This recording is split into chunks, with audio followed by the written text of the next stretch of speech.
tardes a todos y a todas. Me llamo Juan Ramón Rodríguez Fernández, soy profesor en la Facultad de Educación de la Universidad de León y hoy tengo el placer de presentar la siguiente ponencia titulada Publicar o perecer en la Universidad Neoliberal, la cual será impartida por el profesor de la Universidad de León, Enrique Díez Gutiérrez.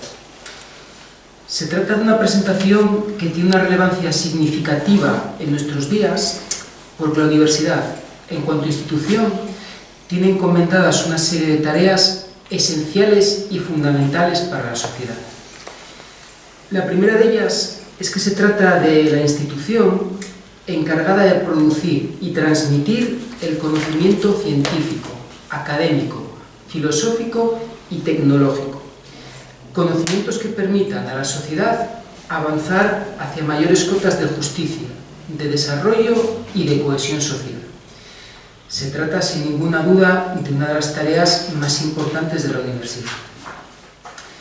La segunda de las funciones es que la universidad, especialmente desde las últimas décadas, ha ido asumiendo la tarea de establecer y fortalecer los espacios y los mecanismos de conexión entre el mundo de la academia y el mundo laboral. Así, la universidad se dirige también a formar profesionales que posteriormente se insertarán en el mundo del trabajo.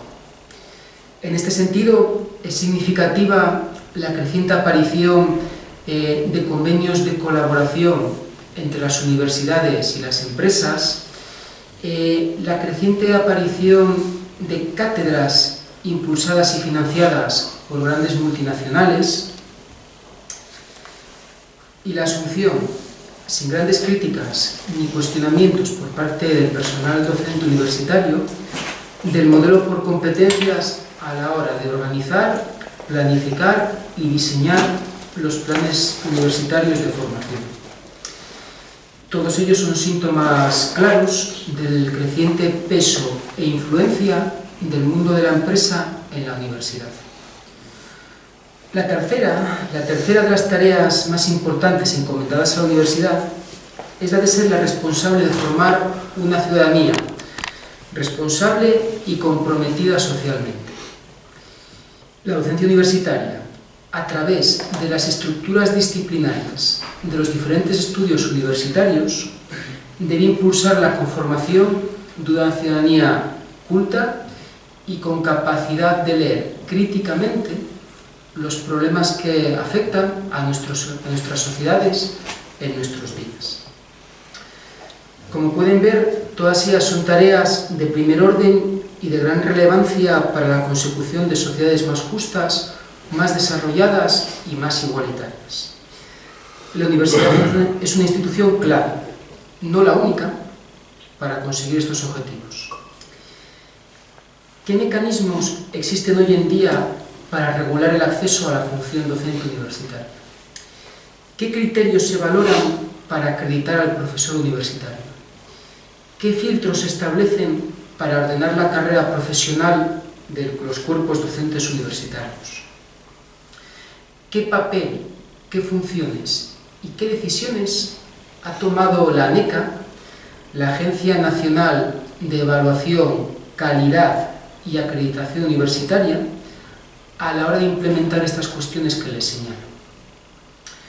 Para responder a ellas, tenemos aquí a Enrique Díez Gutiérrez, profesor titular de la Facultad de Educación de la Universidad de León, una persona con una dilatada trayectoria profesional y académica en el mundo de la educación y que en los últimos años ha estado reflexionando y publicando sobre los mecanismos que la ANECA ha establecido para regular la acreditación del profesorado universitario, sobre las consecuencias e implicaciones que estos mecanismos tienen en el desarrollo de la función docente universitaria y sobre las alternativas que al modelo impuesto por la ANECA es posible proponer.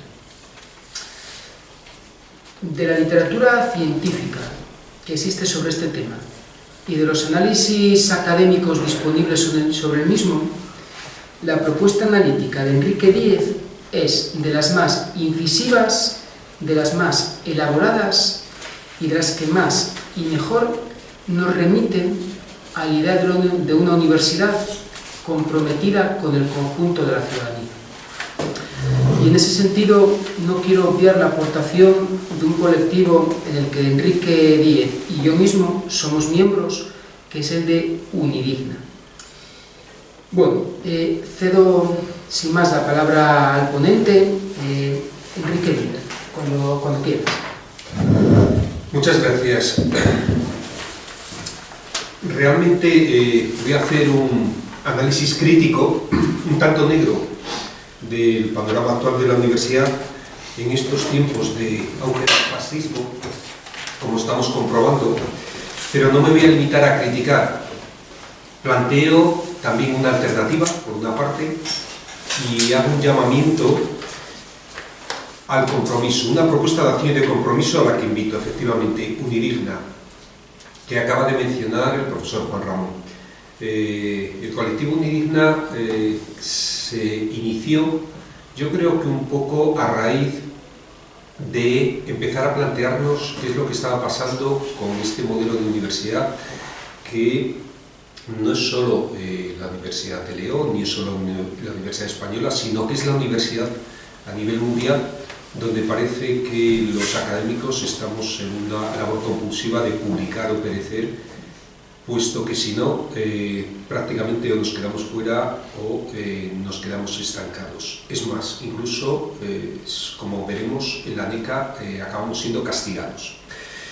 Esto se inició hace tiempo y yo creo que la primera persona que nos puso sobre aviso en este tema fue Santiago Asenjo, el director de la biblioteca aquí universitaria de la Universidad de León, que nos dijo, y a mí me dejó temblando, aquello de: es que este asunto nos cuesta a las arcas públicas más de 25 millones de euros anuales a dos multinacionales que manejan el duopolio de este asunto.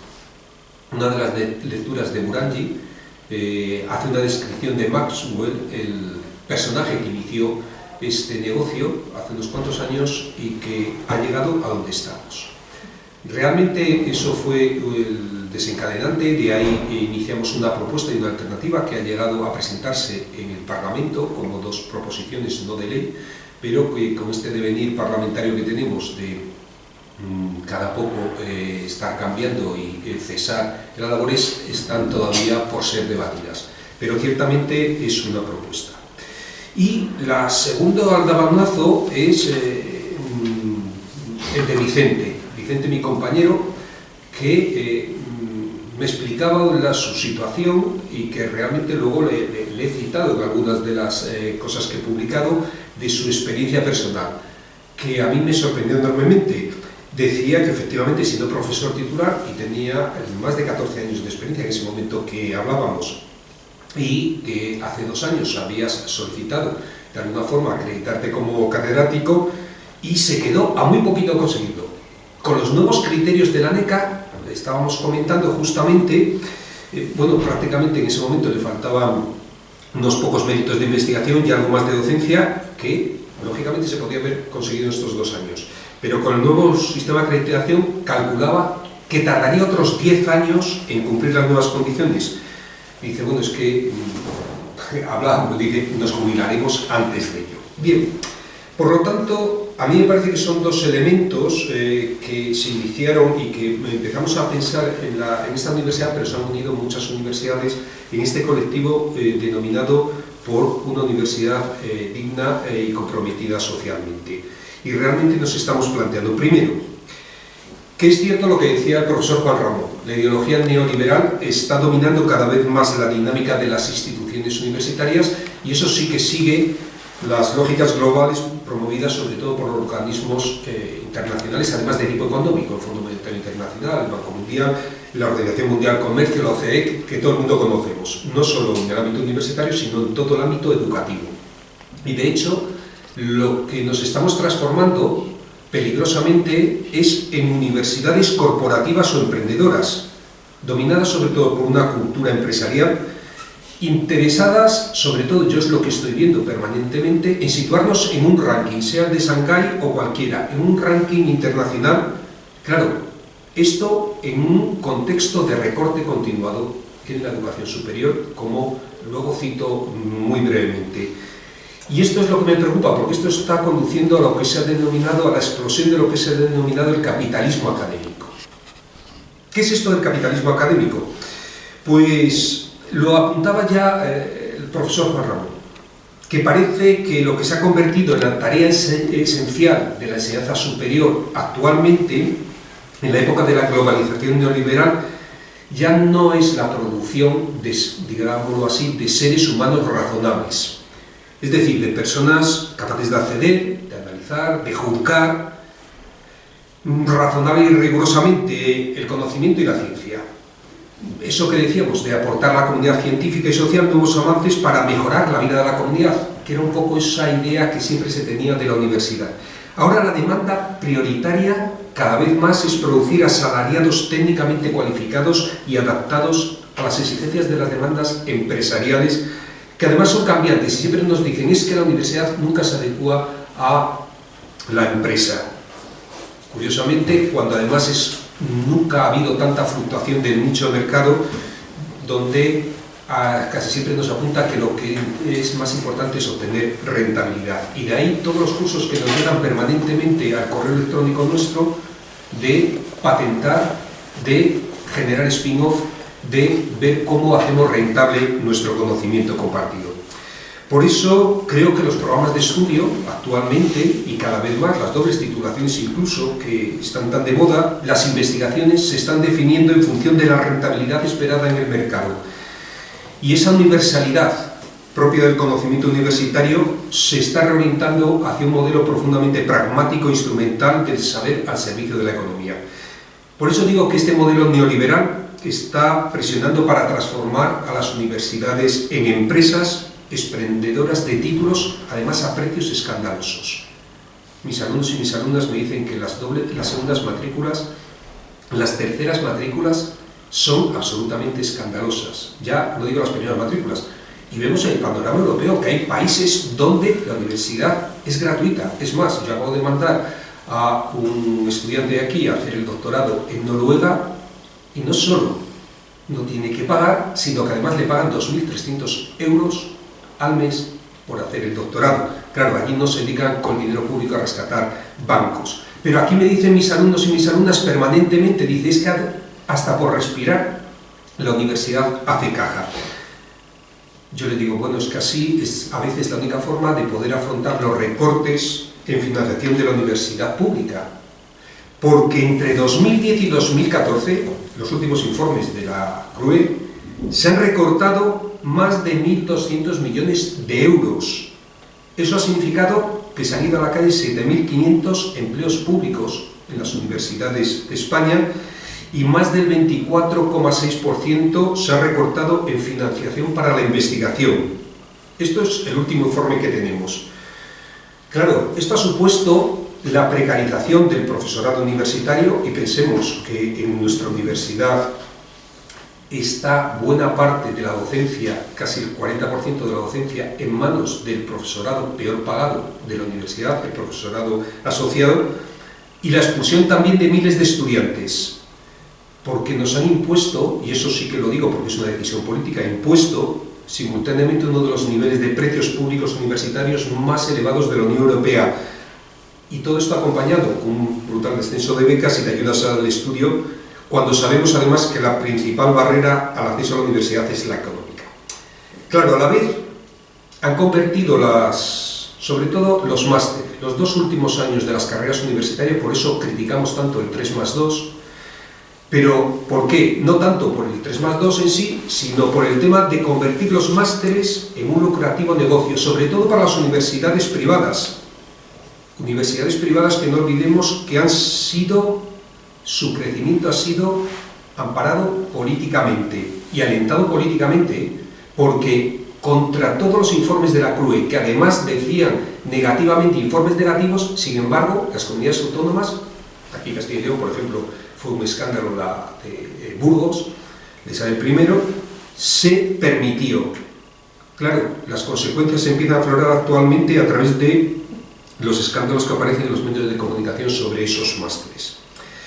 Parece, por eso, como si camináramos hacia eso que describen, lo digo porque utilizaron ellos el término, aunque ya lo había planteado Hall, pero lo pusieron de moda aquí en España Adel Castañeda y Esteve Bonmont, de la ubersidad.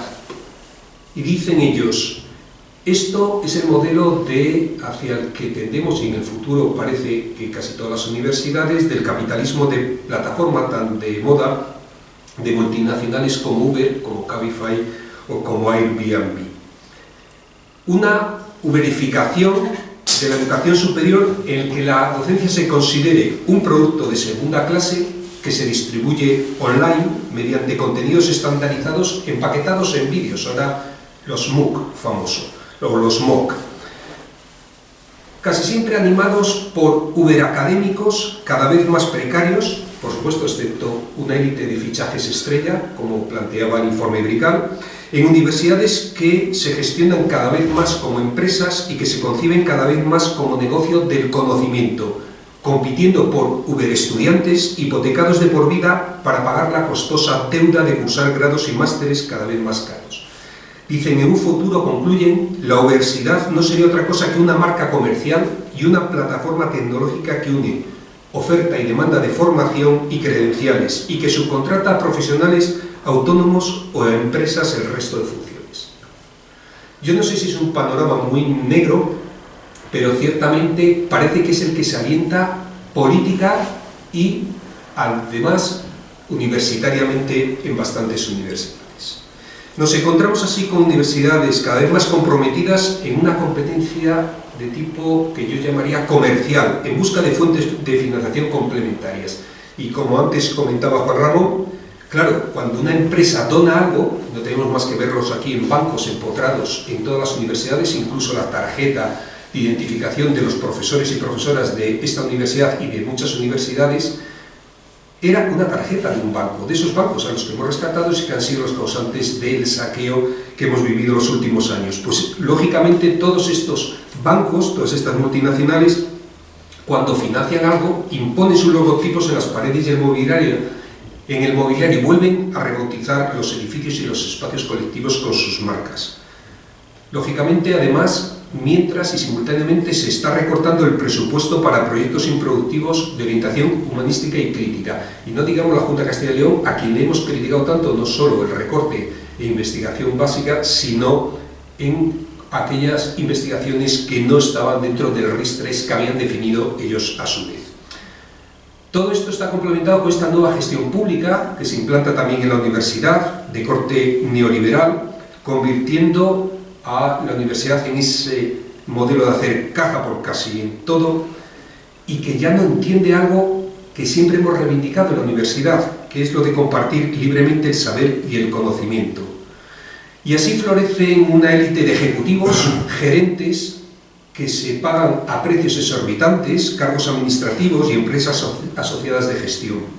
Y en los últimos años es que realmente, mientras hay unos recortes importantes al profesorado, hay una subida de precios al alumnado, sí, curiosamente hay un aumento drástico en nuestras universidades de estos profesionales de la gerencia y de los cargos burocráticos, más que bien pagados, a veces incluso mucho más que los rectores o las rectoras, y por supuesto afines a quien los contrata. Podemos decir efectivamente que es una suerte de despilfarro económico, pero sí que es útil para el control, muy útil, y si no, que se lo pregunten al personal de administración y servicios de esta universidad. La intención evidente es contraponer en este nuevo modelo de gestión pública los métodos colegiados y democráticos a los jerárquicos o personalistas de las empresas privadas, y se apunta bastante en este sentido los cambios de las nuevas reformas que se quieren hacer en la universidad. Lo que se pretende es reducir los mecanismos de autogobierno democráticos propios de las universidades públicas, afirmando que la democracia interna es una rémora para el funcionamiento eficaz de las mismas, a partir, además, de una creencia indemostrada de que la democracia es incompatible con el buen gobierno y con la eficacia. Curiosamente, las responsabilidades políticas de gobierno quedan así en manos casi siempre de una tecnocracia no sometida al control democrático interno, y además se dice que es cuestión de los técnicos. Junto a este giro autoritario y jerárquico se está introduciendo también lo que se llama la gobernanza compartida, la gobernanza público-privada, y lo vemos en los consejos sociales, con la excusa de dar cabida en la universidad a la sociedad civil, pero realmente lo que vemos es que está reducida mayoritariamente a los representantes del mundo empresarial y de las finanzas, muy alejados de los intereses del conjunto de la sociedad. Claro, en este marco es donde se inscribe, y es donde me centro ahora, en este modelo de la loca carrera investigadora. Yo estoy viendo cada vez más que esta lógica empresarial, emprendedora, está penetrando en las universidades públicas, que incluso ofrecemos nuestras instalaciones científicas y nuestra credibilidad académica para que las empresas nos utilicen a cambio de esa financiación que ha sido suprimida por los gobiernos.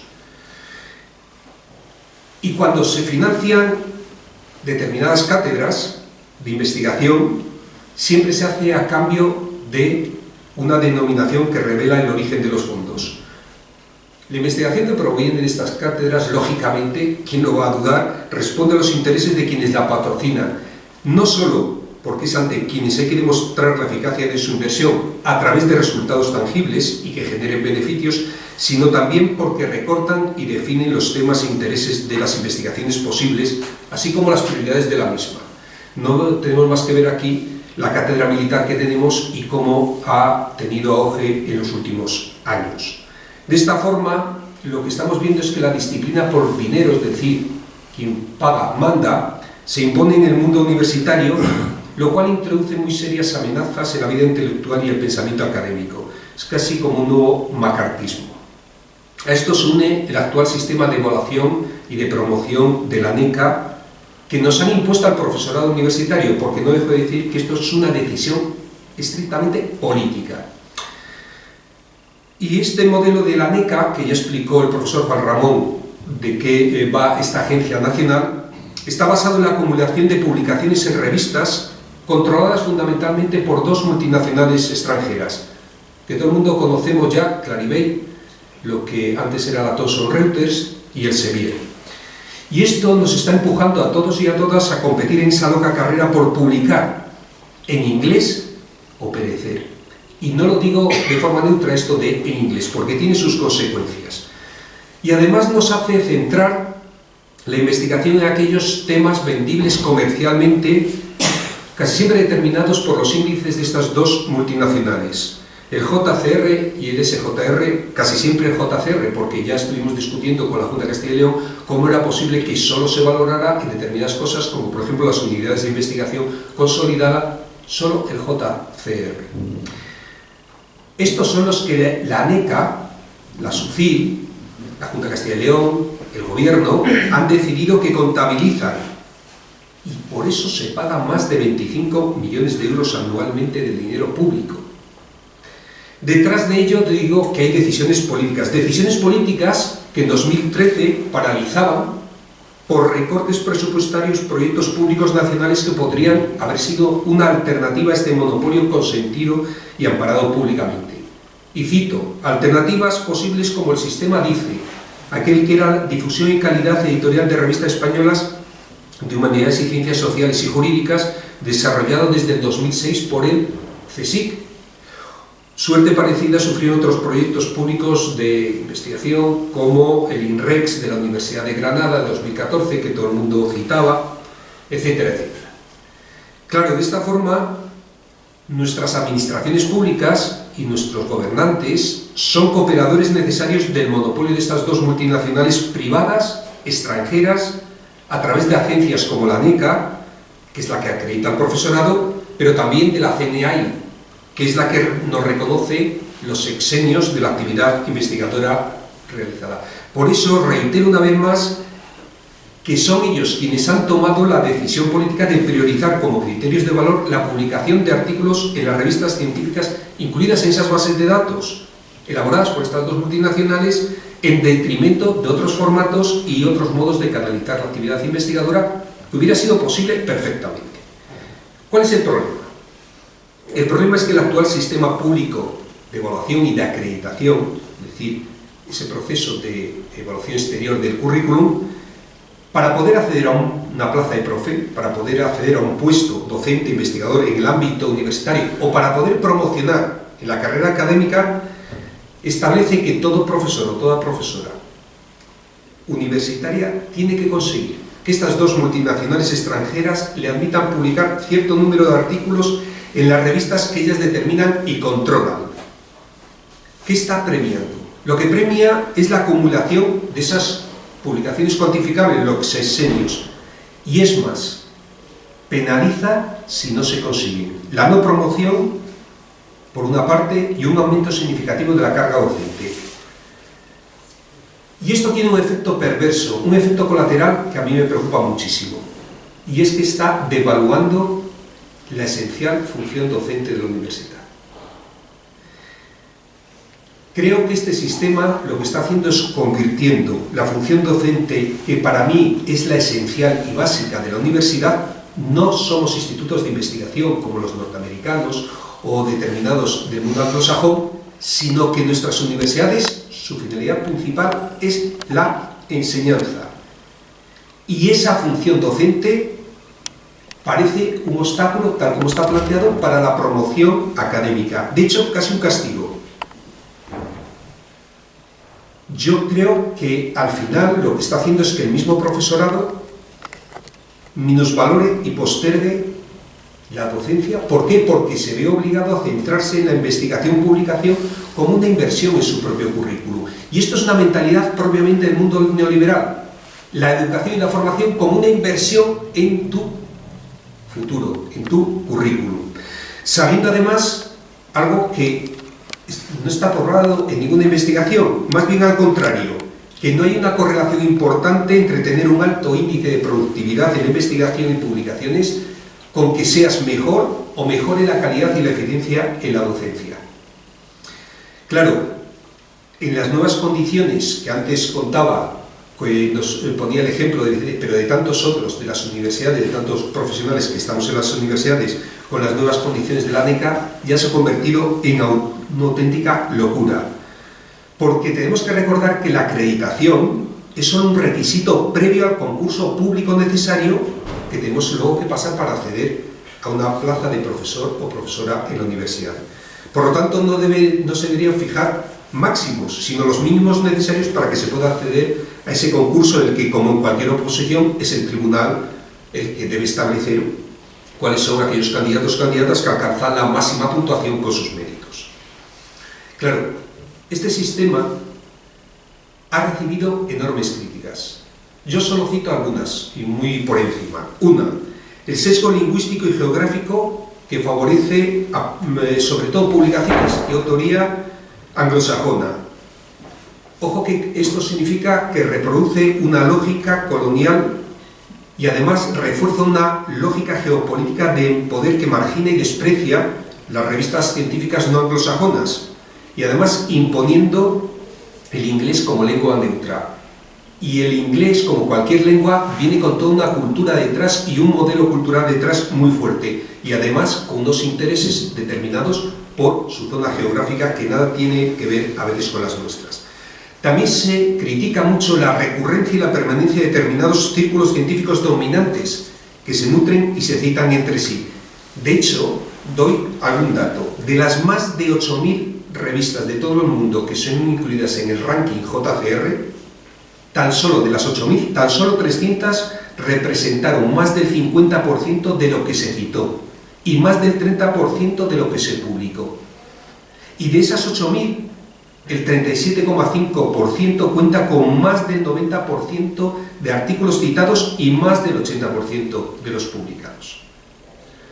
Pero se critica también que este sistema ha asumido la tesis de que el factor de impacto, eso que siempre ahora citamos, la línea de citas que en Medio Red tiene un artículo, que por cierto mide mucho más la visibilidad, mucho más que la calidad, pues que ese factor de impacto sea el que defina el valor científico de los artículos y revistas. Algo que además ya ha echado para atrás un tribunal de justicia, diciendo que con que te citen no es suficiente, que hay que medir y valorar el contenido del artículo. Como yo cojo esta anécdota, porque además aparece en las lecturas que se han indicado, también relacionadas con el debate que estamos teniendo, pues ahí aparece Randy Seckman, que fue Premio Nobel de Medicina, y él decía, este índice fue creado con la idea de que las bibliotecas lo usaran para decidir a qué revista suscribirse.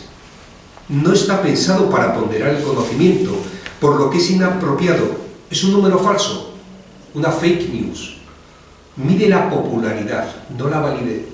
¿Cómo podemos seguir utilizándolo de esta forma tan estrecha de miras? Como describe Burangi, en este sistema todo es beneficio para las multinacionales editoriales. Los científicos producimos bajo nuestra propia dirección, que siempre financiados por entidades públicas, y se lo damos gratis a las editoriales. La revisión por partes de la validez científica la realizamos gratis. Las editoriales venden el producto a bibliotecas de las universidades y a los propios científicos y científicas que con dinero público pagamos otra vez para leer lo que creamos. Dice Burangi, es como si el periódico El País exigiera a los periodistas que escribieran y editaran el trabajo los unos de los otros gratuitamente y pidieran al gobierno que pagara la factura con el dinero de todos. Es decir, es un triple pago.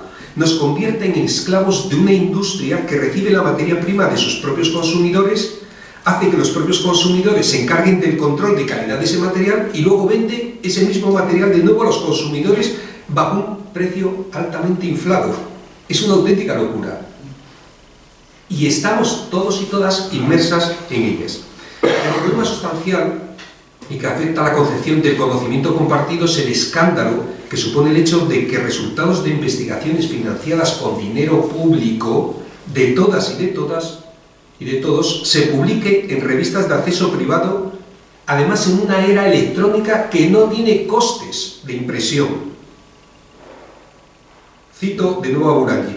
Dice, lo cierto es que con este modelo la producción de conocimiento se encierra en un circuito privatizado, ajeno en buena parte a su servicio a toda la sociedad y al compromiso con el bien común.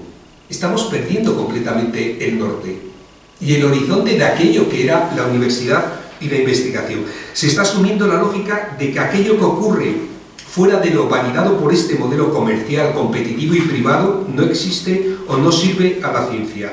Si tu trabajo no figura aquí, en estos índices, no vale. Por eso digo que merece la pena leer el texto de Burangi, en el que se describe el modo en que Robert Maxwell inició con solo 23 años, en 1946, todo este negocio, configurando el funcionamiento de la ciencia hoy día.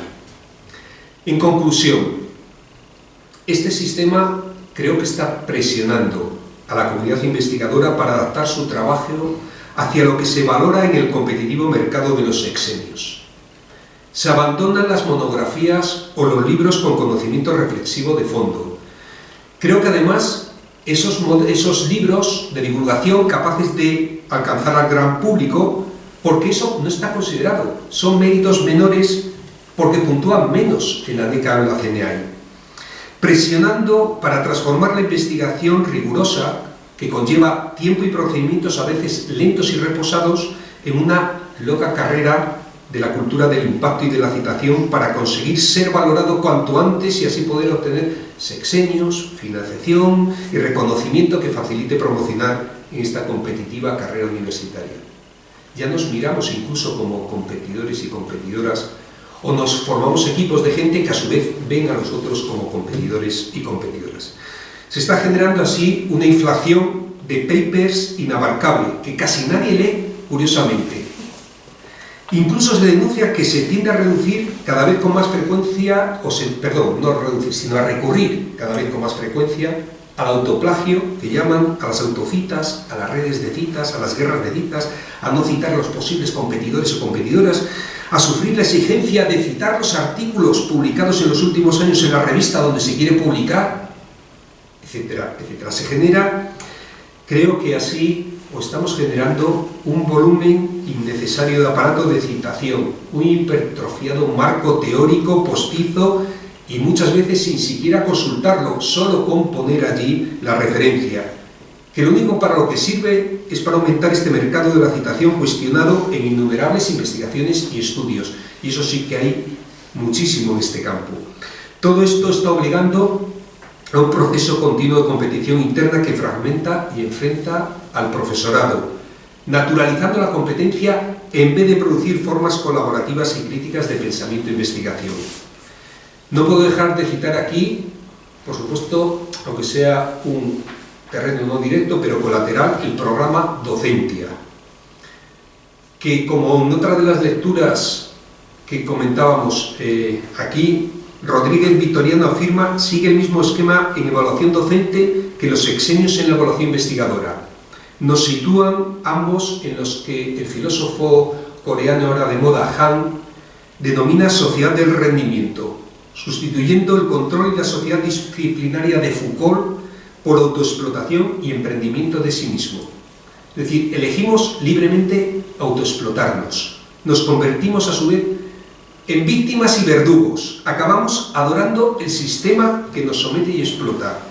Hablo extensamente de ello en mi último libro, Neoliberalismo Educativo, la construcción educativa del nuevo sujeto neoliberal, en la que nos vemos inmersos todos y todas. Por eso creo que revolucionar el sistema de evaluación de producción científica es posible. Creo que es necesario otro sistema de evaluación y voy finalizando. Otro sistema de evaluación que creo que tiene que estar sin intereses comerciales, sin criterios de beneficios empresariales, basado en la colaboración y el libre acceso a la producción científica. Los repositorios públicos de acceso abierto, que además es un mandato expreso del programa de la Unión Europea Horizonte 2020, en la línea de lo que plantea la ya archiconocida Declaración de San Francisco sobre evaluación de la investigación, por sus siglas conocida como DORA, o la Declaración de Berlín, que tienen que estar administrados por universidades u organizaciones de investigación públicas. Esto sí que sería una valiosa infraestructura que podría apoyar la transición a un sistema de evaluación y comunicación académica más colaborativa, abierta y gratuita. Gratuita, ojo, tanto para su publicación como para su acceso en abierto. Porque el otro día estábamos discutiendo, efectivamente, con el equipo del Vicerrectorado de Investigación de la Universidad de León, que cómo es posible que ahora aquello que inicialmente era apoyo a los investigadores e investigadoras nobles de nuestra universidad, donde se les financiaba una primera investigación, ahora se haya reconvertido en 1.500 euros para publicar en revistas Open Access en abierto.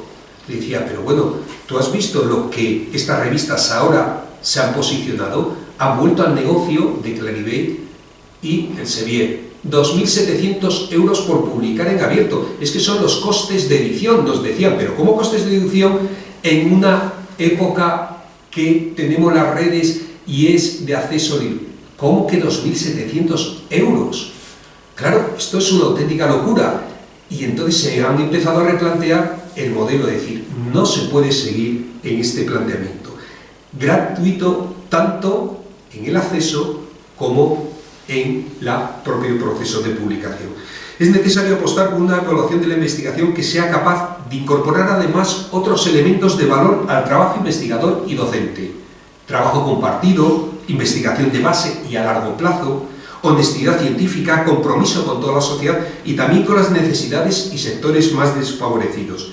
De hecho, los países, es curioso porque los países que tienen un enfoque de modelo social y productivo de alto valor son aquellos que valoran también el impacto social y político de la investigación, no solo por el número de citas de las publicaciones realizadas, sino por la implicación en la resolución de problemas locales o en el avance del bienestar social, por la participación de la comunidad en el desarrollo de las investigaciones o porque incluso incluyen orientaciones prácticas para la solución de problemas reales, en contextos reales, sean locales o globales. Por lo tanto, creo que necesitamos una investigación realmente pública, abierta, libre y democrática. Una investigación que cuestione esta concepción neoliberal de la ciencia, que cada vez imita más el modelo empresarial y mercantil. Y como decía, a través del grupo parlamentario de Izquierda Unida, dentro del grupo parlamentario Unidos Podemos, se han presentado dos proposiciones no de ley para superar estas métricas basadas en el factor de impacto de las citas en JCR. Porque además no solo cambiaría el modelo, sino que nos ahorraría una ingente cantidad de dinero público que pagamos a estas multinacionales extranjeras y sobre todo sentaría las bases para que la academia conjuntamente tenemos que repensar y dar a luz un nuevo sistema de evaluación público y abierto de la investigación. Ciertamente esas dos proposiciones no es un nuevo sistema, sino una medida de urgencia, un primer paso de otro sistema posible de evaluación de la producción científica más justo, que responda a un modelo de ciencia para el bien común. Y finalizo planteando que esta universidad neoliberal que está emergiendo creo que ya no es más un lugar tranquilo para enseñar, para realizar trabajo académico, para investigar y debatir sobre la ciencia y el conocimiento a ritmo pausado y profundo, como se requiere realmente. La han convertido en una gran maquinaria, en un potente negocio, en una gran empresa competitiva que nos exige mostrar resultados cuantificables, que puedan ser patentados, que puedan ser transferidos, que puedan ser explotados comercialmente a través de spin-off y que además nos procuren una buena posición en ese ranking famoso de Shanghái.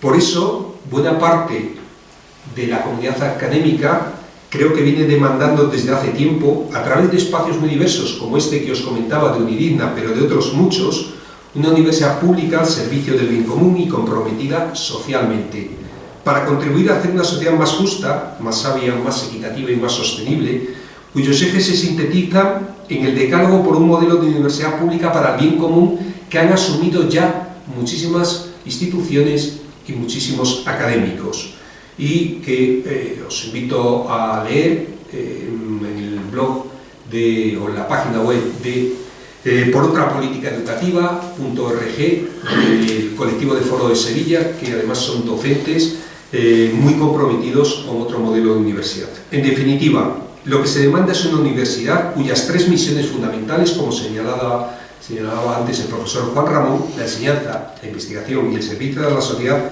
estén orientadas a los intereses sociales generales, la preservación del planeta y sus recursos naturales, la paz, la igualdad de género, la economía para el bien común y la justicia social, y no a los del mercado como prescribe el modelo neoliberal. Muchas gracias.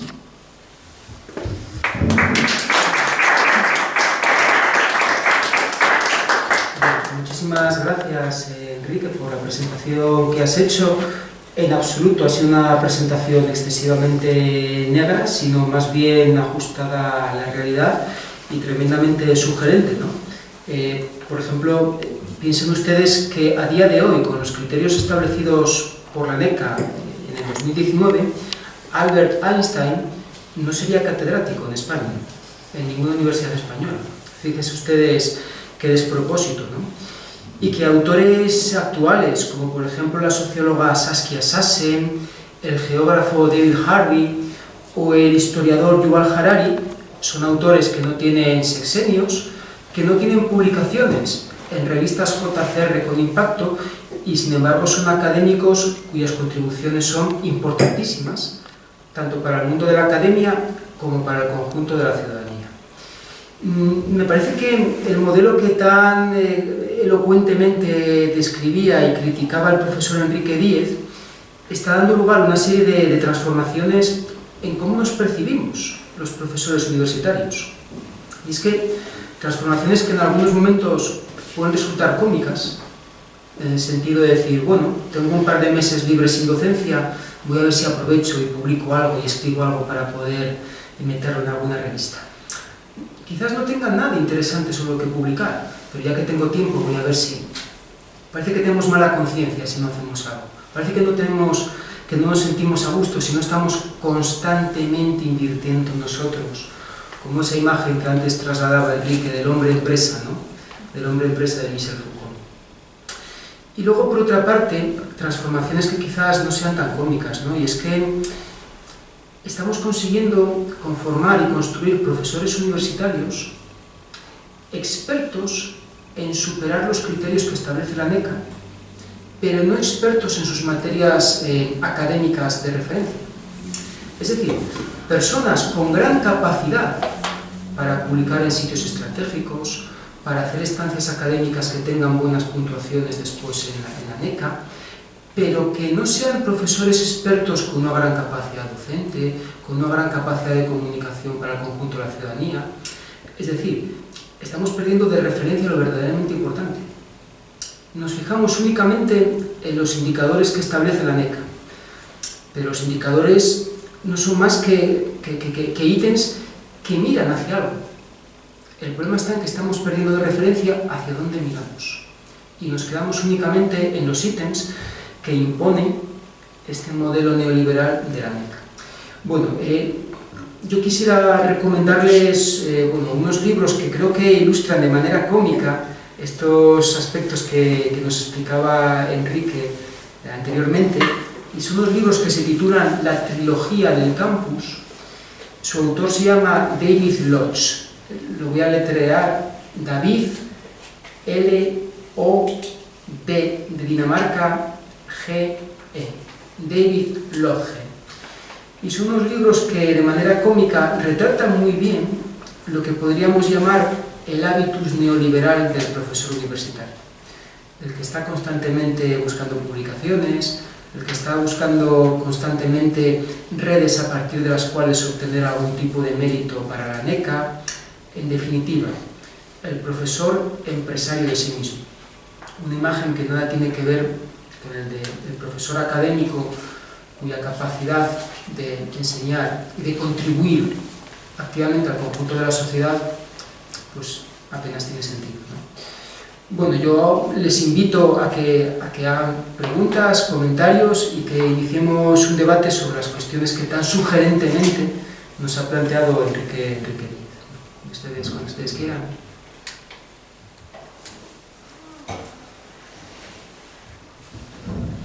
A mí me gustaría hacer un pequeño comentario y me van a tener que disculpar porque a las 8 tengo que ir para la facultad, que si no cierran y tengo que ir ahí.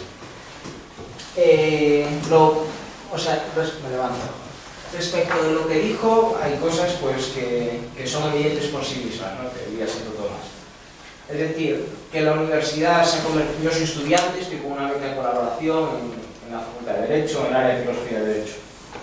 Y hay cosas que son ciertas, por ejemplo, lo voy a enfocar desde el punto de vista del estudiante.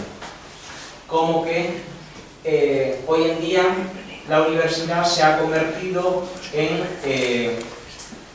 ¿cómo decirlo?, en un pequeño establo o un gran establo que se ha convertido en un negocio que consiste no en elevar el conocimiento, como ha dicho, que debería ser el fin de la universidad, sino en tener muchos alumnos, los cuales pagan una matrícula con sus tasas, etcétera, etcétera. Pero hay que dar la vuelta a esto. Usted también dijo que las segundas y terceras matrículas son escandalosas. Hombre, lo que yo considero que es escandaloso es que se llega a esa segunda o tercera matrícula, porque el nivel de la enseñanza también ha bajado muchísimo. Es decir, yo me atrevo a decir que un estudiante de sobresaliente de hoy, hace 40 años, sería un estudiante aprobado con suerte. Es decir, a ver si me entiende, quiero hacer ver como que hay dos cosas diametralmente opuestas, es decir, a mayor cantidad de estudiantes, menor calidad, y a menor calidad, cuantos más lleguen a la universidad, mayor puede ser la calidad y la producción científica. Y le voy a poner un ejemplo que salió hoy de una noticia. Por ejemplo, yo soy de Vigo y estoy aquí estudiando.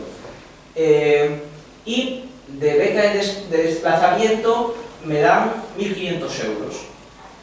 Porque cumplo los requisitos, que es tener más de un 6,5, que es vergonzoso tener más de un 6,5, había exigirse mucho más a cambio de tener una beca de residencia mayor para poder estar aquí, porque si el alquiler aquí me vale 200 euros o 300 euros, pues con 1.500 euros no pago ni medio año de alquiler. Pero, ¿qué ha salido hoy la noticia? Las becas de la Junta respecto de la residencia. Ha salido que los que no llegan al 6,5 y por tanto estarían fuera de las becas del Estado, sin embargo cobran una beca de la Junta de Castilla y León de 1.600 euros. Es decir, esto es escandaloso. ¿Por qué?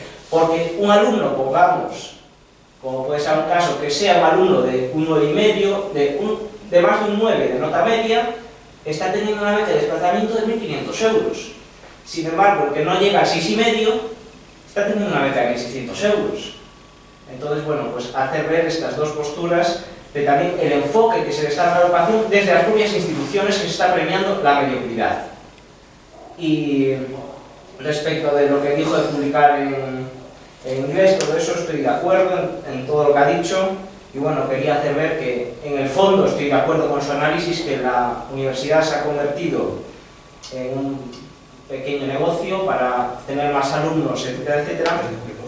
Y, pero sin embargo el conocimiento ha mermado, pero también quizás se deba a la cantidad de alumnos y bueno, no sé si se ha entendido lo que quería decir, ¿no? Sí. ¿Qué opinan al respecto?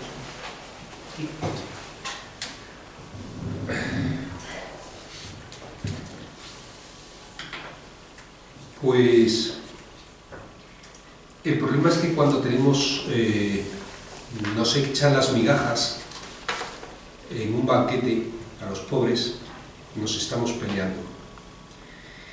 Y esta mentalidad de pelea por el trozo de hueso que nos echan nos lleva a plantearnos siempre generar un modelo de valorar la cultura del esfuerzo.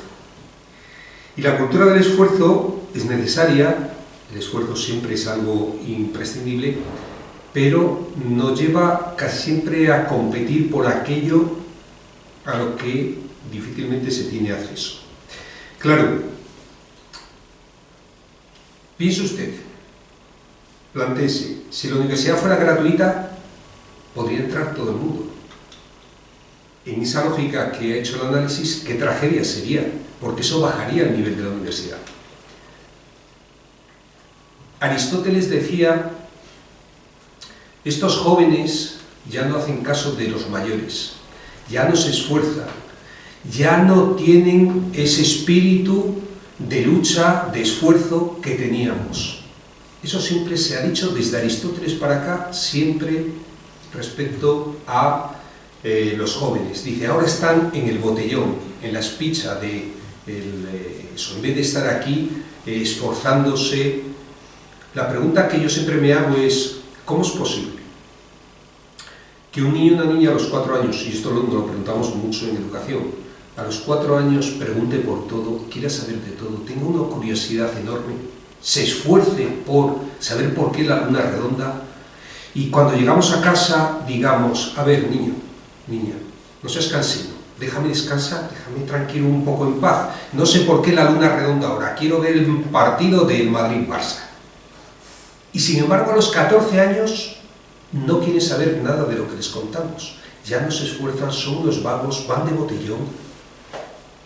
Algo estaremos haciendo mal el mundo adulto como para que esos niños y niñas, que todo el mundo tiene una curiosidad enorme por aprender, por conocer, resulta que ya no se esfuerzan.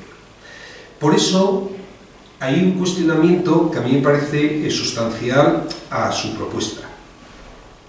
Yo creo que si la universidad fuera gratuita, permitiría que todo el mundo tuviera esta experiencia. Porque el hecho de que usted tenga un 9,8 o un 9,9, eso no le va a convertir ni en mucho mejor persona, ni en mucho más capaz que a mejor otra que no tuvo esa oportunidad o que suspendía. De hecho, yo he visto gente que suspende en inglés permanentemente y sin embargo, si le pones delante, chavales adolescentes, un videojuego en inglés o las instrucciones para pasar plataformas en inglés, no tiene ninguna dificultad porque tiene una motivación suficiente. Y quiero decir que además, gente que sacó 9 y picos, 10 casi, ingenieros técnicos industriales, perfectamente preparados, médicos, que sacaron notas enormes en la Alemania previa a la Segunda Guerra Mundial, fueron los que construyeron el genocidio de Auschwitz, las cárceles de Auschwitz, porque el conocimiento técnico y el éxito académico es una de las posibles vías de desarrollo de las personas.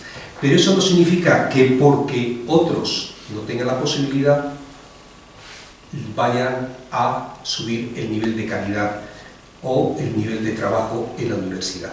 Por eso digo que ojo con esto de pelearnos entre nosotros y nosotras, entre los pobres, por las migajas que nos echan casi siempre. Exigimos una universidad gratuita, es decir, yo no quiero que mi hijo o mi hija no tenga posibilidad de acceso a la universidad. Yo me imagino que ningún padre o ninguna madre de este país quiere que su hijo o su hija no tenga esa posibilidad.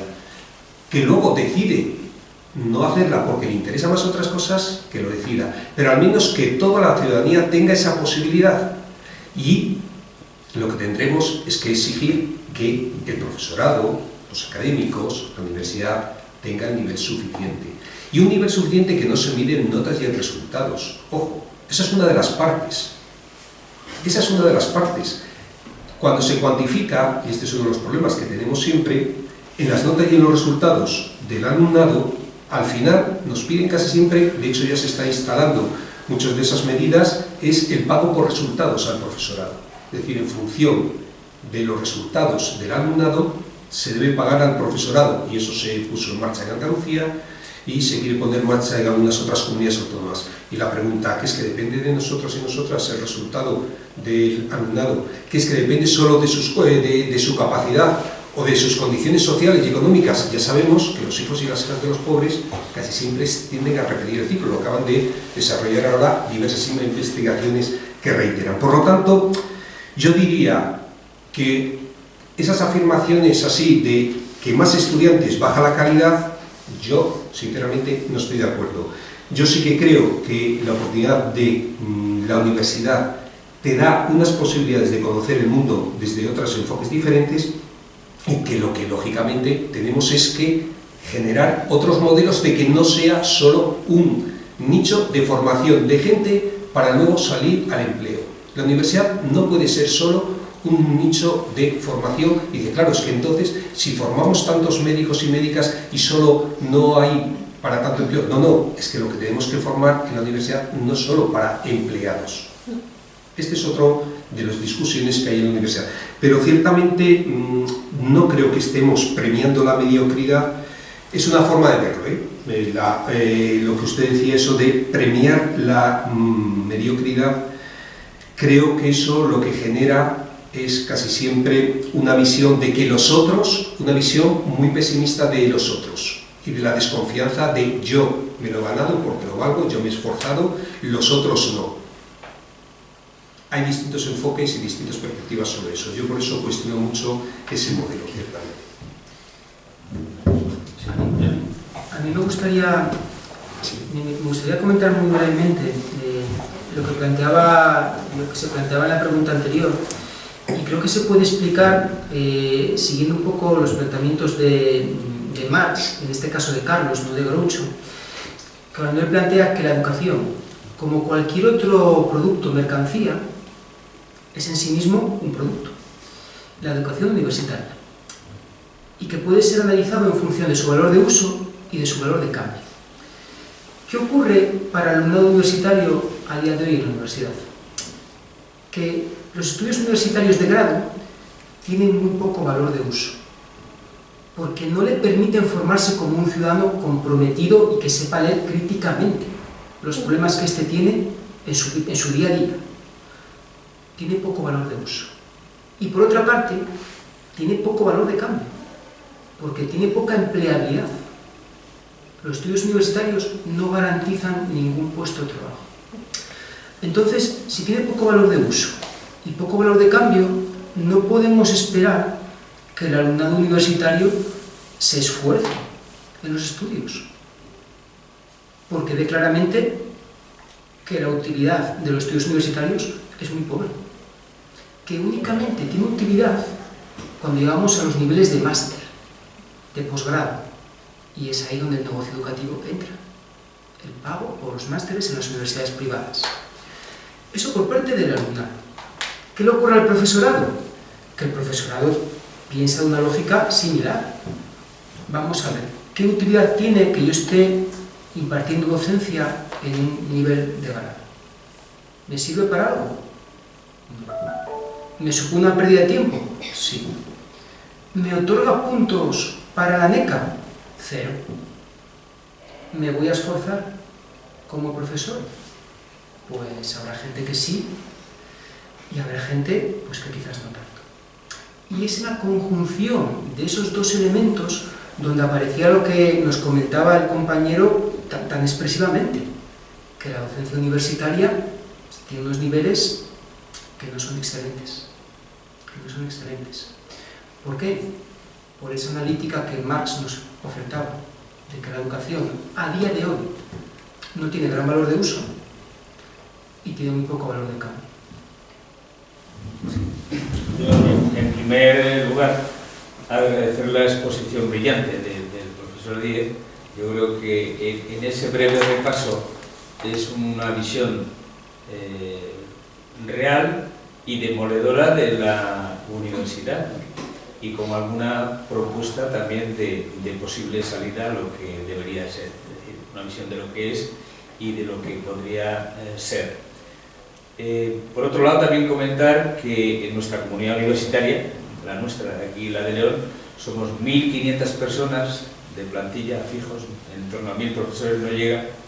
¿Y cuántos espacios de debate hay sobre la política universitaria a nivel local, a nivel nacional y tal?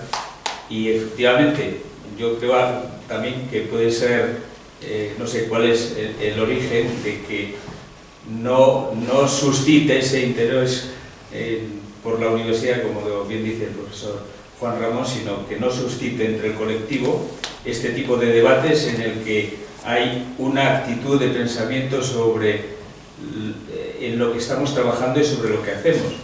Brillantemente también está planteado, y agradezco la mención al origen de la preocupación por publicar los profesores que quieren tener una carrera docente y hacer romper una lanza en pro del acceso abierto.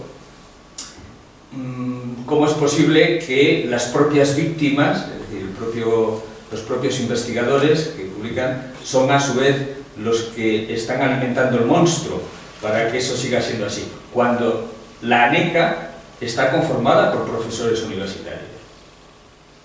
Es decir, yo básicamente estas dos cuestiones que según el parecer tanto de Juan Ramón como de Enrique, la ausencia de interés por el debate universitario, aunque estamos contraprogramados, ¿verdad?, hoy. Y por otro lado, pues también la contribución que se está haciendo a la alimentación de este monstruo, ¿no?, para la propia evaluación que nos hacemos a nosotros mismos. Es significativo que hoy, me decía hace un rato una compañera, mira, no puedo ir porque estoy en el acto de Zapatero y Rajoy. Y no se cabía, es decir, estaba fuera esperando y viéndoles en una pantalla porque no había espacio para que entraran tantos profesores y profesoras de esta universidad. Lo cual, lógicamente, responde a la pregunta que estás planteando. En la sociedad del espectáculo en la que vivimos, el elemento emocional y el elemento que sale en la pantalla gráfica es aquello que nos llama la atención, es aquello que es el elemento visual y que rinde. Por lo tanto, no hay más interés que ver el Barça-Madrid, ver Zapatero-Rajoy, ver Belén Esteban y Telecinco. Quiero decir, el problema de la sociedad del espectáculo es que también es la sociedad del Twitter, donde más allá de 140 caracteres nos es complicado ya incluso leer, porque tenemos el efecto maricoseo que vamos saltando permanentemente.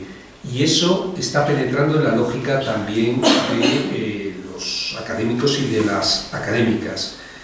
En ese sentido estamos inmersos también en una lógica que a mí me preocupa, que es una lógica muy individualista.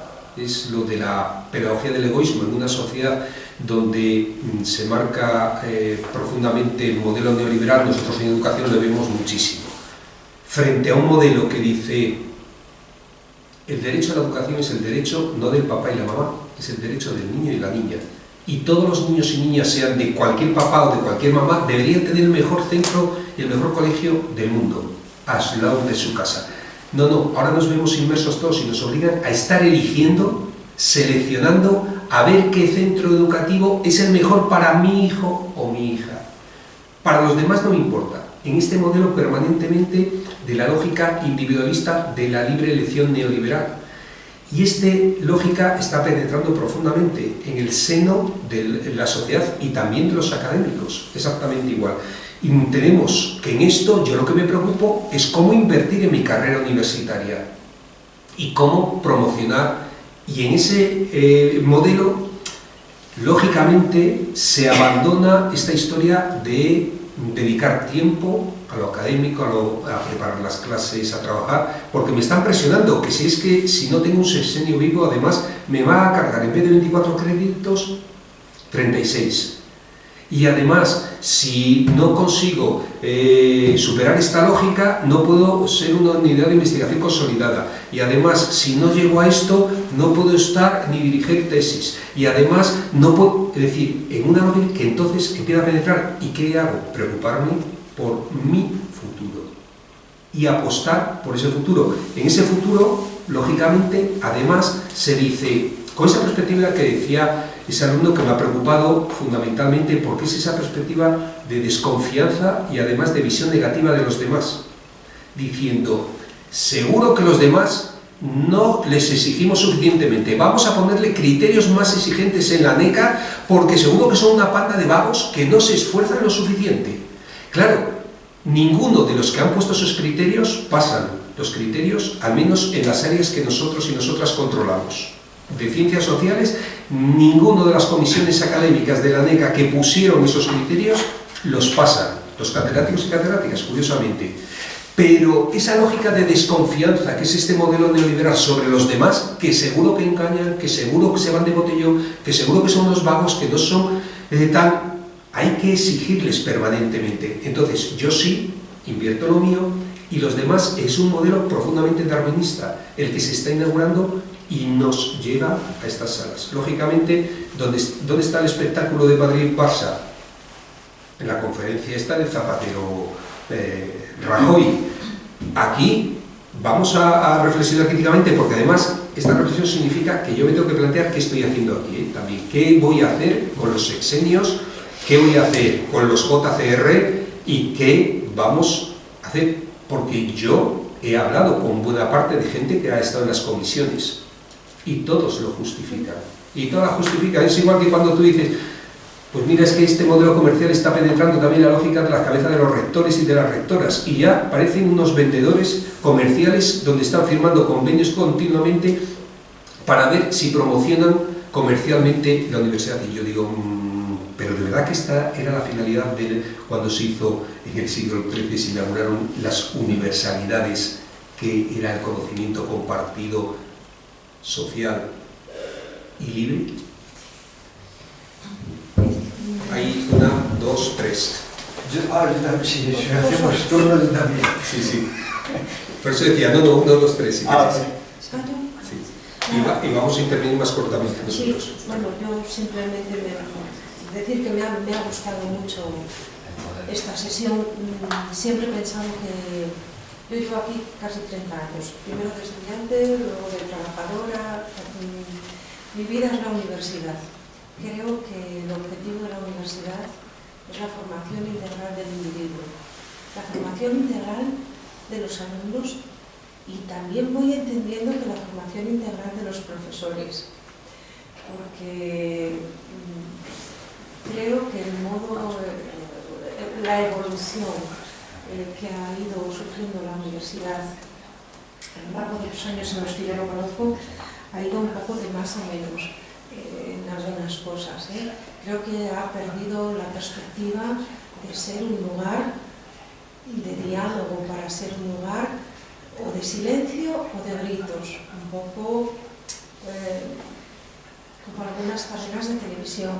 Quizá también ese mismo objetivo a corto plazo de tengo que conseguir esto de un docente, también es el objetivo a corto plazo de un estudiante, tengo que conseguir este título. Me ha gustado mucho la reflexión que has hecho de todo el mundo tiene derecho a esta experiencia. Es cierto, todo el mundo debería tener derecho a esta experiencia si esta experiencia fuera como tiene que ser, un lugar de reflexión profunda, de debate, de diálogo, y no de algo en lo que se está convirtiendo que realmente quien debate parece que es un francotirador. Las actividades abiertas a la sociedad deberían ser continuas, y sin embargo a veces la universidad plantea su hacer de una forma un poco elitista, un poco como, recuerdo las palabras de otra persona que estuvo en la primera sesión de lecturas de divulgación sobre el futuro de la universidad. Y decía, es una lástima que se haya convertido en una máquina churrera, expendedora de títulos. Quizá deberíamos reflexionar sobre eso y también para decir algo, yo creo que siempre se puede hacer algo, aunque parezca poco. Es cierto que nuestro comportamiento puede estar llevado, inducido por la sociedad en la que estamos, pero yo prefiero pensar que somos los que tenemos la oportunidad de establecer modos de pensamiento en las personas que van a formar parte, que forman parte y que van a salir a la sociedad no como trabajadores, sino como ciudadanos. Creo que tenemos esa oportunidad y esa responsabilidad, cada uno desde, pues eso, desde un profesor, un bibliotecario, quizá esa es la idea que quería decir. Muy bien. Bueno, agradecer la síntesis que has hecho, porque nosotros pensamos cosas aisladas, pero lo has sintetizado muy bien. Todos estos malos pensamientos que te vienes cuando rellenas formularios, pues son siempre pensamientos aislados y han quedado muy bien sintetizados en la exposición. Y luego, como represaliado de profesor con sexenio no activo, decir que las quejas que tenemos algunos son tremendas y que el sistema nos sugiere que es tremendamente siniestro. Dos aspectos nada más, porque aquí. Uno, las editoriales de impacto. Vemos que rechazan libros en los que el contenido, aunque haya ya una sentencia judicial, el contenido es lo de menos. Pero nos hemos encontrado con que después de presentar el recurso, pues resulta que el tribunal nos dice que la editorial no es de impacto, llama a la editorial y la editorial me dice que sí era de impacto. Entonces, pero ya ha hecho el recurso. Bueno, cosas así. O acudir a una pequeña editorial, aquí por ejemplo el caso concreto, nos aparecieron en la muralla 50 inscripciones, estuvimos casi 6 años estudiándolas, el Ministerio de Hacienda directamente nos libra un dineral para editar el libro, lo hacemos, lo editamos, pero acudimos a una pequeña editorial de León, pues porque nos lo va a hacer bien, porque el chico está empezando, y la editorial no puede ser de impacto porque el chico está empezando, y lo ha hecho muy bien, el libro quedó perfecto, quedó maravillosamente. Pero amigo, vete ahora al tribunal a contarle que un chico joven te ha editado, ¿esto qué es? Pensan, hombre, esto así se autoeditan los poetas, pero no un académico. Pero es que yo no me veo pues no sé, a la esfera de los libros, o Planeta, o lo que entienden como editorial de impacto es lo que ha señalado. Y un segundo aspecto. Puede parecer un poco radical, pero en un país como el nuestro, con nuestros sistemas de asociación, de relación, tal y como interactuamos, que tus compañeros te evalúen, se puede prestar a situaciones muy escabrosas, por el hecho sencillamente de que son compañeros. No se podía externalizar lo mismo que los funcionarios de Bruselas, de la Comunidad Económica Europea, son fichados por una agencia intermedia, no directamente el aparato, lo mismo, se podría buscar una fórmula de externalizar, y no quiero ahora incidir en más multinacionales, sino en el hecho de que no sean los compañeros, sobre todo cuando a veces las áreas en España son tan poco numerosas, los compañeros tan poco numerosos y el reparto de la, digamos, como decías, del hueso que van a arrojar es tan parco. Eso es lo que quería, esas dos cosas. Vicente. Bueno, yo quería decir, lo has tocado así un poco de pasada y no sé si nos darías algún elemento de juicio más.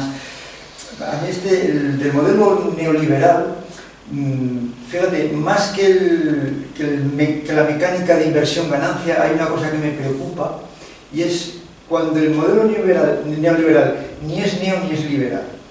Me explico. Cuando no es neo, nos retrotrae a épocas oscuras u oscurantistas, no sé si orwellianas, y cuando no es liberal, digamos, cuando se comporta como un mecanismo de control. Porque es que estamos hablando de la NECA, de la CNI, estas cosas, pero cuando hablamos de las agencias de evaluación más próximas, la nuestra, la que tenemos aquí, yo realmente, los trabajadores, los técnicos y las técnicas que son maravillosos, te atienden perfectamente, pero acabo por ver un modelo que me está permanentemente vigilando. Y ahí el neoliberal no es muy liberal, es otra cosa distinta. Y en uno de los textos que nos mandabas hablaba de la infantilización que supone lo de las guías docentes, lo de los planes de acción tutorial, que me parece que da en el clavo absolutamente, porque es llevar milimétricamente una tarea que es la docente, que yo la entiendo un poco como lo de la música. Yo es que quiero hacer docencia de autor, coño, y no puedo hacer docencia de autor porque tengo que hacer docencia enlatada, envasada. Y esas agencias de calidad, las próximas, las que tenemos aquí, van controlando que lo hagamos en su día, que pongamos absolutamente todos los elementos que vamos a hacer. Tengo que saber lo que voy a hacer el día X del curso. Entonces, aquí lo liberal es menos liberal. Entonces, unido a lo de la inversión-ganancia, que ya es, bueno, ya lo he explicado, se une este otro elemento de control, de infantilización, yo diría que de desconfianza del profesor. De desconfianza absoluta. Bueno, esa era la reflexión, no sé si quieres. Y luego has comentado ya, para terminar brevemente, sobre las proposiciones no de ley que se han presentado. No sé si estas proposiciones llevan dinamita, imagino que no. ¿Por dónde podemos empezar a dar algunas ideas? ¿Por dónde podemos dinamitar esta espiral de agencias de evaluación, que son, digamos, yo creo que la pescadilla que se muerde la cola, son una especie de agencias que se autoalimentan y cada año tenemos un elemento más de control y de valoración, de evaluación, de sometimiento a esto. Bueno, empiezo por el final, que vuelvo hacia esto. ¿Por dónde empezar? Mira, el colectivo Digna va a hacer un encuentro en Valladolid previo a una jornada parlamentaria que se iba a hacer, pero bueno, como ha habido esto, ahora hay ausencia de Parlamento y no se puede utilizar el Parlamento, se pospondrá después de ser elegido con todos los grupos parlamentarios, pero esta jornada en Valladolid lo que plantea es eso, medidas, propuestas para cambiar el modelo en dos líneas. Una línea que es la línea de la NECA, es decir, tenemos que romper este modelo de la locura de publicar y perecer y este modelo de la exigencia a través de exigir que sean instituciones públicas las que concreten tanto el publicar sin coste inicial y luego descargar sin coste inicial, es decir, que el conocimiento sea libre y compartido, por una parte, y por otra parte, plantear otro modelo de universidad comprometida socialmente, al servicio del bien común y comprometida socialmente. Se va a trabajar esas dos líneas y justamente esas jornadas posteriores. ¿Por qué? Porque lo que hemos visto es que efectivamente la proposición no de ley tiene una virtualidad, que es que permite generar ley. Y ahora mismo hay países que han suspendido con el Sevier, con Clarivey, como el último que les ponía esta mañana o antes de ayer, que me lo pasó además Santiago, Canadá, y ha dicho, se acabó, vamos a hacer algo público. igual que Alemania también restringió determinado. Es decir, ¿por qué? Porque al final, por mucho que los académicos, las universidades, hombre, si conocemos a la CRUE sería importante, se va a invitar también a que participen, pero al final quien tiene la decisión y la voluntad política son los grupos políticos que nos representan a toda la ciudadanía y quienes pueden establecer una legislación en ese sentido. Igual que han establecido la legislación de que van a ser estas agencias, por lo tanto, ese es el primer paso que estamos dando. Entonces ahí en UNIGNA, además que tenemos un grupo de WhatsApp que nos coordinamos colectivamente, toda la gente, todos los profesores y profesoras de todas las universidades, también tenemos uno en concreto que estamos organizando esas jornadas. Pero tenemos una página web que es Buscar UNIGNA y ahí uno se puede apuntar y eso inmediatamente empiezas a formar parte. Pero yo diría también, ese segundo aspecto que tocabas, a mí me interesa mucho, lo del control y la vigilancia. No solo hay una permanente desconfianza en el profesorado, porque efectivamente las guías docentes son una infantilización, y te lo decimos desde los que somos expertos en el mundo de la educación. Todo esto es una forma de estandarización, es decir, de traducir las competencias, que es la pedagogía por objetivos de hace 30 años, a esto. Y además, si os fijáis, que hay que poner un montón de competencias ahí que son un poco absurdas y que rellenas eso diciendo, bueno, y esto, y al final te lo acaban diciendo, bueno, como se hizo en la educación no universitaria, que los editoriales mandaban diciendo, mira, este es el modelo que tienes que presentar. Y entonces ya te lo rellenaban las propias editoriales de los libros de texto. Pero claro, nos diréis que es un sistema de defensa frente al alumnado. ¿Cómo que un sistema de defensa? Sí, sí, porque si tienes cualquier problema con el alumnado, la guía docente es el contrato. Y entonces ahí viene donde vas a juicio con quien sea, no quiero decir juicio del magistrado, pero sí eso, para ver si sí o si no. Entonces, claro, pero es igual que el turnitín. Ese de que tú eres culpable como estudiante hasta que no demuestres lo contrario. Y hemos gastado un montón de dinero en el dichoso Turnitin que se pone por el plagio. Oiga, pero mira aquí, si los que están plagiando son, parece ser, que nuestros grandes representantes de la política, que se atribuye ese modelo de desconfianza permanente hacia el otro. Yo creía que la universidad era una sociedad que generaba confianza, de decir, si tú tienes expectativas negativas respecto a los otros, son profecías que se autocumplen. Si tú crees que tu alumnado son unos inútiles, unos tánganos, como decía este compañero, sí, son no sé qué, bueno, pues claro que les meto un meeting y claro que no sé qué, y ellos a su vez generan ese modelo. Si tú tienes unas expectativas altas, normalmente son gente que además se crece y que además se refiere, como yo lo viví también. Por lo tanto, comparto totalmente este modelo neoliberal del control y la vigilancia, que por supuesto no es nada liberal.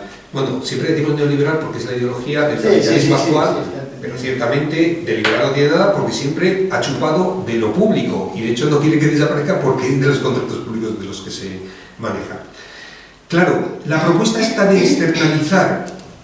Yo lo entiendo en el sentido que decía, que no sean los compañeros. Pues mira, yo es una de las cosas que siempre hemos abogado, porque en secundaria o en primaria funciona muy bien, porque hay un tribunal de 5 personas que no conocen a nadie porque son muchísima gente y por lo tanto aquí en áreas pequeñas, yo estoy pensando por ejemplo de las áreas, nuestra área de didáctica de la expresión musical, que estaba aquí una compañera, claro, son 4 y todos tienen filias, fobias, ha pasado no sé qué, ha habido no sé qué, que tú me dijiste, claro, y eso influye. Entonces los tribunales deberían ser, sí, mucho más, en ese sentido, más amplios o representar otras áreas, buscar, y eso yo creo que tendría que haber formas. Pero lo más importante es, efectivamente, lo que planteabas de las editoriales. Porque este es lo que se llama economía de escala.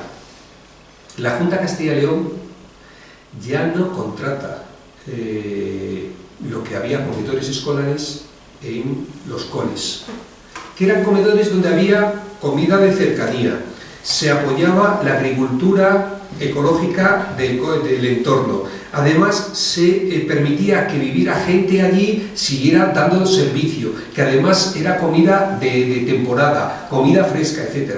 Eso se acabó, ahora es economía de escala. Y entonces economía de escala te viene una línea de frío de Málaga, que llega con tornillos, como ha pasado en la Junta de Castilla y León, en colegios que se ha denunciado, o con gusanos, porque te viene eso. Claro, ahora ya no hay ONGs pequeñas que hagan labor de trabajo, no, ahora se contrata todo con Cáritas, o con la ONG de el hombre este que no es bueno, Traxa, no me acuerdo cómo se llama, de aquí en Castilla y León. Es decir, grandes cadenas, grandes multinacionales que al final acaban... ¿Por qué? Porque es más barato, porque el único criterio es más barato. Entonces, ¿qué pasa lo mismo con esto? Las grandes editoriales son las que generan el círculo vicioso, porque son las únicas que pueden llegar a tener JCR, por lo tanto la gente, o Q1, SER1 dentro de JCR, y a su vez los que quieren publicar, publican en estas porque quieren obtener esa acreditación. Y dices, y entonces, las pequeñas editoriales, los proyectos de cercanía,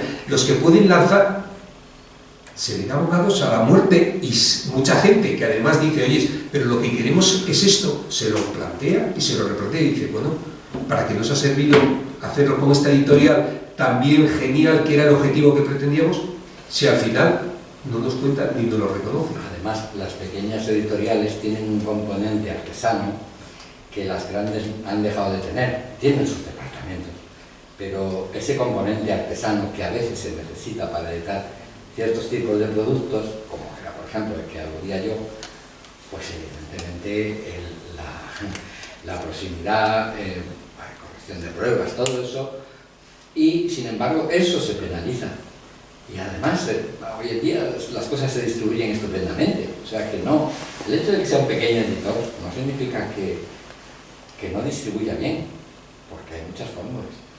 Y sobre todo, si queremos potenciar desde que la gente se asiente en las zonas que no son las grandes metrópolis, si queremos potenciar nuevas iniciativas, gente que emprende proyectos, y no le damos la oportunidad porque está solo calculado con esa economía de escala, así nos va.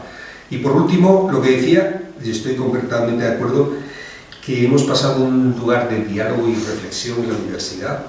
Yo, en las reuniones de departamento de la Facultad de Educación, pocas veces se habla de educación, se habla de si hemos metido en la guía docente no sé qué, se habla de si, pero pocos lugares de encuentro y debate, y sí que lo hemos convertido en un lugar de producción. Y también es de las pocas iniciativas que tenemos que sean así, bueno, iniciativas que tenemos, yo creo que sí, pero con escaso éxito, de abierto a la sociedad. Y yo creo que la universidad debería plantearse justamente ese modelo claramente, es decir, si no servimos a la comunidad en la que vivimos, ¿para qué estamos? Y es que aquí estamos al lado del barrio La Asunción, al lado del barrio Corea, al lado de... Es decir, veníamos hablando hoy con la profesora María José Rodríguez Rejas de la Universidad Autónoma de México, que claro decía, pero en España el 30%, el 23%, perdón, no es el 30%, el 23% de los niños y niñas que nacen en España son ya pobres. ¿Para qué estamos? Yo a veces me pregunto. Por eso, completamente de acuerdo.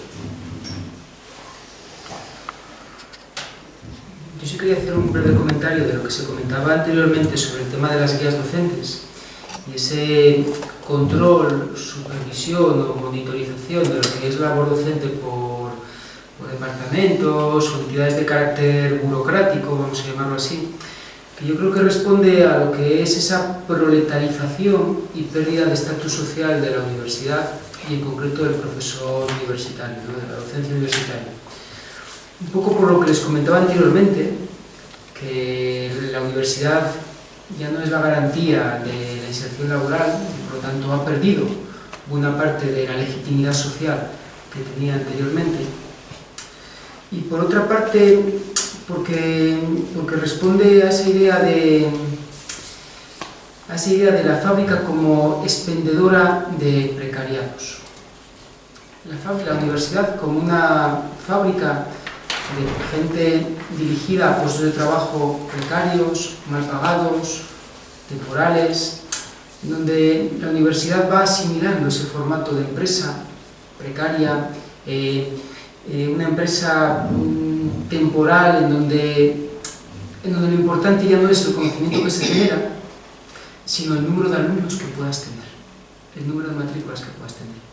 Y yo creo que la aparición de estos documentos que lo que hacen es supervisar tu labor, controlarte, responde a esa pérdida de estatus social, ¿no? Una pérdida de estatus social que yo la reafirmo viendo alguna de las noticias de los últimos meses, ¿no? Pues, por ejemplo, todo el tema este de los casos de corrupción de la presidenta de la Comunidad de Madrid, ¿no? De Esperanza Aguirre, de la otra, de Cristina, ¿no? En donde, bueno, pues era gente que de manera oscura y de manera irregular, pues tenía títulos universitarios sin haber pasado nunca por la universidad, sin haber asistido a las clases, sin haberse examinado. El caso del dirigente del Partido Popular, ¿no? Pablo Casado, ¿no? Que tiene varios másters y en principio pues no ha ido a ninguna de las clases de esos másteres, ¿no? El alumnado no recuerda. Los alumnados, el alumno compañeros que estaban en ese máster no recuerdan de cómo iba pasado por ahí. No hay exámenes, no hay memorias que certifiquen que esa persona y otras han pasado por esos estudios, ¿no? Es decir, parece que la universidad ha perdido el estatus social que tenía, ¿no? Tanto es así que hay mucha gente que ni siquiera va a las clases y aprueba los másteres, ¿no? Con lo cual ya eso es el colmo de la pérdida del estatus social de la universidad. Y creo que el profesorado está metido en esa espiral de pérdida de estatus social. Y todo el tema de la infantilización, de lo que suponen las guías docentes, el hecho de decir, bueno, pues tal día tengo que hacer esa tarea y el otro día tengo que tener esto, responde a ese tipo de proletarización del puesto de trabajo, en este caso del profesor universitario. Estamos de acuerdo. Pues nada, muchísimas gracias por haber venido a asistir y a toda la gente que nos escucha o nos escuchará, pues nada, que ojalá nos sirva de reflexión y debate para conseguir una universidad mejor y sobre todo, como decimos, al servicio del bien común y comprometida socialmente. Muchas gracias. Muchas gracias.